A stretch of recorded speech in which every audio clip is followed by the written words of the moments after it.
ஆரம்பிச்சிட்டியா ஆரம்பிச்சிட்டியா ஆரம்பிச்சிட்டியா? ஆமாம், ஆரம்பிச்சாச்சு. எங்கே நாங்கள் போகிறோம்னா, இன்னைக்கு எங்கள் காலேஜில் ஃபேமிலி அடாப்ஷன் ப்ரோக்ராம். அதாவது ஃபேமிலி அடாப்ஷன் ப்ரோக்ராம்னா, கம்யூனிட்டி மெடிசன்னு ஒரு டிபார்ட்மெண்ட் இருக்கும் என் காலேஜில்.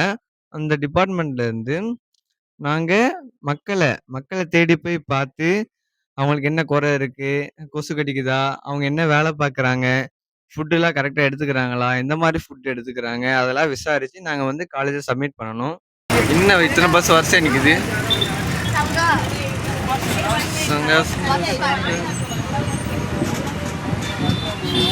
அல்லா பிளாக்ல இதெல்லாம் போட்டு வேண்டாம். போடு கைஸ், நாங்கள் ஃபேமிலி அடாப்ஷன் ப்ரோக்ராம் போகிறோம். அதுக்கு தான் சேவிங். ஆனால் அவன் சேவ் பண்ணல.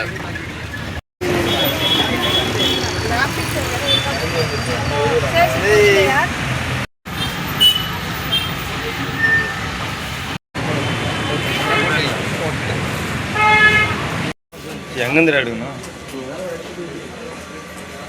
3 வீடு பிடிச்சிப்போம்.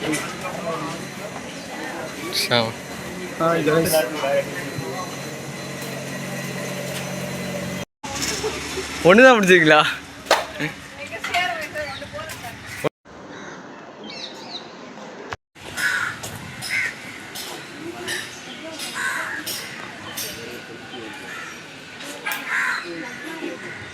என்ன சொல்லணும்?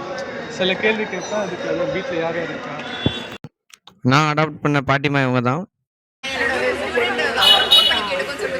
டேய் சந்தோஷம், என்னடா பண்ணுறேன்? சந்தோஷம் வாடா. வயிற்றில் வச்சு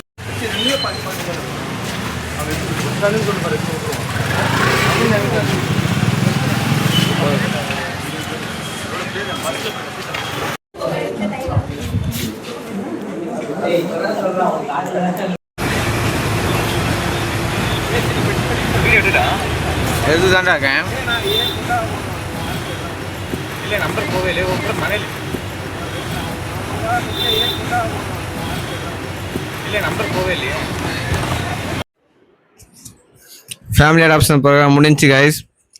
அதாவது நாங்கள் ஒரு 3 ஃபேமிலி அடாப்ட் பண்ணி அவங்களுக்கு என்ன பிரச்சனை, அவங்களுக்கு ஏதாச்சும் கொசு தொந்தரவு ஏதாச்சும் இருக்கா, இல்லாட்டி அவங்க உடம்புல ஏதாச்சும் பிரச்சனை இருக்கா, ஏதாச்சும் ஒரு பிரச்சனையால் சஃபர் ஆகுறாங்களான்னு நாங்கள் கேட்டு வந்து எங்கள் காலேஜில் சப்மிட் பண்ணணும். இதனால் பேஷண்ட்டுக்கும் ஒரு டாக்டருக்கும் உள்ள கம்யூனிகேஷன் ஸ்கில்லை இப்போ இருந்தே டெவலப் பண்ணுறாங்க.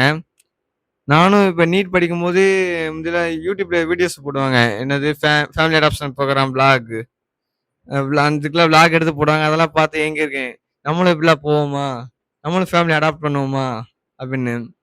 இப்போ நானும் அதே இடத்துல வந்து ஃபேமிலி அடாப்ஷன் ப்ரோக்ராம் போகிறேன். அதனால் டோன்ட் வரி, நீங்களும் படிங்க. நீட் எக்ஸாம் படிச்சிருக்கீங்களா? ஆல் தி பெஸ்ட், நல்லா படிங்க, பி ஹாப்பி.